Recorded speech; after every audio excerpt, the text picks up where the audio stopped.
Voter উপস্থিতিটা হচ্ছে 36% আমাদের গড়ে হয়েছে।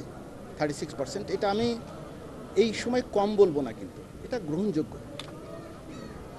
1% আসলেও কিন্তু গ্রহণযোগ্য, বাট এটা কিন্তু আমরা মোটামুটি এটাকে গ্রহণ করতে পারি। 3টা কারণের জন্য কিন্তু ভোটার সংখ্যা মানে কম ছিল। 1 নাম্বার হচ্ছে গিয়ে, আপনি জানেন একটা রাজনৈতিক দল বা কয়েকটা দল তারা পার্টিসিপেট করছে না, তাদের ভোটারগুলো কিছু কিছু আসবে না। আর একটা হচ্ছে এই টাইমে ছিল ধান কাটার মৌসুম, কত ধান যশোর এলাকায়, ধান কাটা একদিন গেলে 1000 থেকে 1500 টাকা পায়, তারা কিন্তু ধান কাটতে চলে গেছে, আসেনি। আর একটা হচ্ছে সেই দিনই কিন্তু আল্লাহর রহমত বর্ষিত হয়েছে, বর্ষা পুরা দেশভাবে বৃষ্টি, সকালে কিন্তু একটা ঝিমিয়ে গিয়েছিল।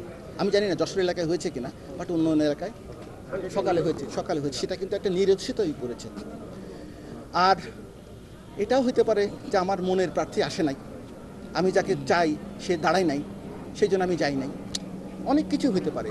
তবে আমি আজকে একটা সুন্দর কথা বলেছি যে উপজেলা ভিত্তিক আমি ডিক্লেয়ার করব কোন উপজেলায় কত পার্সেন্ট ভোটার আসলো, কম্পিটিশনস। সো এটা দায়িত্ব হচ্ছে আমাদের, প্রচারণার জন্য মাইকে প্রচারণা করা হবে, নির্বিঘ্নে আসেন, ভোট প্রদান করেন, এটা একটা দায়িত্ব।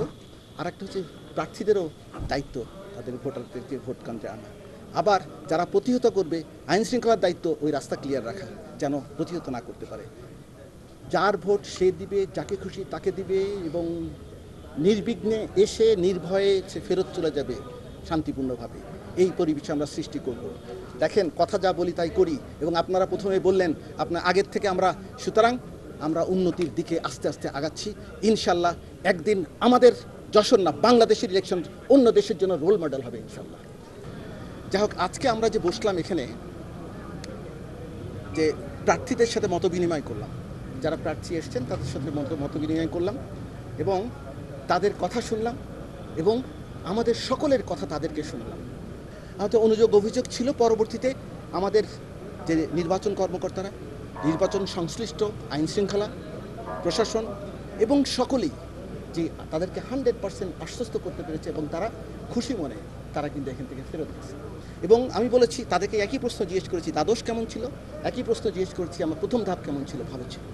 আমি বলেছি, বা আমরা বলেছি, সকলেই বলেছে যে আমাদের ভবিষ্যৎ যে নির্বাচনগুলো আসছে, দ্বিতীয়, তৃতীয়, চতুর্থ ধাপ, আগের চেয়ে কিন্তু বেশি ভালো হবে, ফিরে তাকানোর কোনো সুযোগ নাই।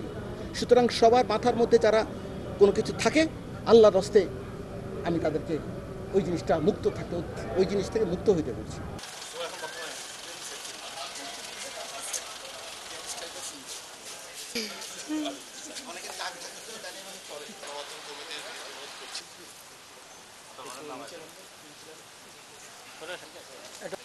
স্যার একটু সামনে।